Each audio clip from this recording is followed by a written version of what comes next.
মাদ্রাসা মানে ইসলাম নয় এবং ইসলাম মানেই মাদ্রাসা নয়। আমরা অনেকে মনে করি মাদ্রাসায় না পড়লে ইসলাম জানা ও বোঝা সম্ভব নয়, কিন্তু আসলে সম্ভব। হাদিসে বা সিরাতে আমরা এমন কোনো ঘটনা পাই না যে রাসূল সাল্লাল্লাহু আলাইহি সাল্লাম এখনকার কওমি মাদ্রাসা বা আলিয়া মাদ্রাসার মতো সাহাবীদেরকে বসিয়ে বসিয়ে আরবি ব্যাকরণ ও মাখরাজ শিখিয়েছেন, কিংবা সাহাবীদেরকে বসিয়ে বসিয়ে কোরআনের তাফসির পড়িয়েছেন বা হাদিস মুখস্থ করিয়েছেন। এমন একটা ঘটনাও পাই না। তাহলে কিভাবে শিখিয়েছেন?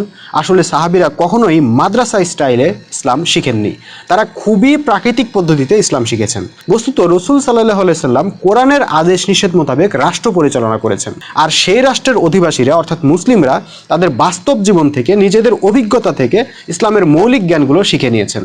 যেভাবে রাষ্ট্রে গণতন্ত্র থাকলে জনগণ গণতন্ত্র শিখে ফেলে, রাষ্ট্রে সমাজতন্ত্র থাকলে জনগণ সমাজতন্ত্র শিখে ফেলে, তেমনি রাষ্ট্রীয়ভাবে ইসলাম প্রতিষ্ঠিত থাকলে জনগণ তার বাস্তব জীবন থেকেই ইসলাম শিখে ফেলবে।